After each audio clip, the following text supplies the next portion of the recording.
தளபதி விஜய் நடிப்பில் பிரம்மாண்டமாக உருவாகி இருக்கும் திரைப்படம் கோட். இன்று வெளியான கோட் படம் ரசிகர்கள் மத்தியில் நல்ல வரவேற்பை பெற்று வருகிறது. இப்படத்தை வெங்கட் பிரபு இயக்கியுள்ளார். இப்படத்தில் தளபதி விஜய்க்கு ஜோடியாக மீனாட்சி சௌத்ரி மற்றும் ஸ்னேகா ஆகியோர் நடித்துள்ளனர். இதுவரை இல்லாத அளவில் தமிழ் படங்களில் உலக அளவில் மிகப்பெரிய முதல் நாள் வசூல் செய்து வரலாற்று படைத்துள்ளது. வெங்கட் பிரபு இயக்கிய கோட் படம் இந்திய அளவில் முதல் நாளில் ரூபாய் 74 கோடி வசூல் செய்துள்ளது.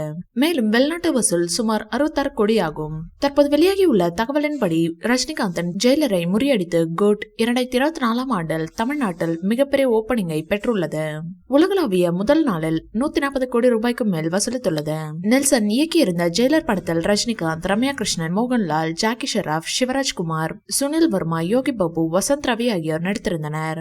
ரஜினியின் முந்தைய படங்கள் நெல்சனின் முந்தைய படமான பீஸ்ட் சரியாக போகாததால் ஜெயிலர் படத்தின் மீது எதிர்பார்ப்பு அதிக அளவில் இருந்தது. ரசிகர்கள் எதிர்பார்த்தபடி ஜெயிலர் உலக அளவில் சாதனை படைத்தது. இதனை தற்போது கோட் திரைப்படம் முறியடித்து வருகிறது. கோட் படம் வெளியாவதற்கு முன்பே பல்வேறு சாதனைகளை படைத்திருந்தது. கோட் உலக அளவில் அட்வான்ஸ் புக்கிங் அடிப்படையில் ஏற்கனவே ரூபாய் 100 கோடி சம்பாதித்துள்ளது. யுஎஸ் மற்றும் யுஏஇ முன்பதிவுகளில் $1 மில்லியன் அதிகமாக சம்பாதித்தது. இந்திய அளவில் முதல் நாளிலேயே இப்படம் 1 மில்லியனுக்கும் அதிகமான டிக்கெட்கள் விற்றுள்ளதாகவும் கூறப்படுகிறது. இப்படம் கேரளாவில் ரூபாய் 7.25 கோடி வசூல் செய்துள்ளதாகவும் மேலும் அங்கு ஆல் டைம் நம்பர் 1 ஓபனர் இடத்தை பிடித்துள்ளதாகவும் கூறப்படுகிறது. இந்த வீடியோ பிடிச்சிருந்தா லைக் பண்ணுங்க, ஷேர் பண்ணுங்க. மேலும் விஜய் சார் பற்றிய தகவல்களுக்கு எங்க சேனலை சப்ஸ்கிரைப் பண்ணுங்க.